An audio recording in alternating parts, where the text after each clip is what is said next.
আমার যদি এই যে সাধ্য থাকতো তাহলে এই দুইটা বানরকে কিন্তু আমি অবমুক্ত করে দিতাম আর কি, কিন্তু আমার সে সাহসটা নেই।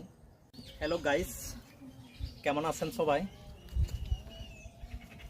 ও এখানে তো বানর দুইটা দেখতে পাচ্ছি।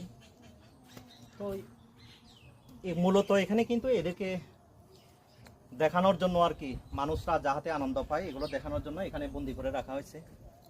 আমি কিন্তু খুশি না আর কি, কারণ এদেরও পরিবার আছে, এদেরও সমাজ আছে। এই যে দুইটা বানর এখানে বন্দি অবস্থায় সারা দিন রাত কত বছর যতদিন কি প্রাণ থাকে এরা এখানে বন্দি অবস্থায় থাকবে। আসলে আমার মতে এটা ঠিক না।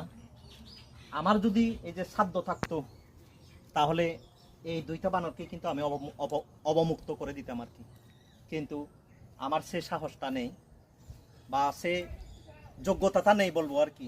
কারণ এখানে যারা এদেরকে রাখছে এদের থেকে এগুলো নিয়ে ছেড়ে দেওয়া আমার পক্ষে সম্ভব নয়। তো আমার কিন্তু খুব দয়া হচ্ছে আর কি, মন মন খেটে উঠছে এদের জন্য। কারণ কয় বছর যে এদের থাকতে হবে এইভাবে। এগুলো যদি জঙ্গলে থাকতো তাদের কত ভালো লাগতো, এই গাছ থেকে ও গাছে তারা আনন্দ মেতে উঠতো, কিন্তু এখন তাদের বন্দি জীবন। তো আমি প্রার্থনা করে দিব এই বানরগুলো আরেক জন্মে যাতে এরকম বন্দি অবস্থায় থাকতে না হয় আর কি।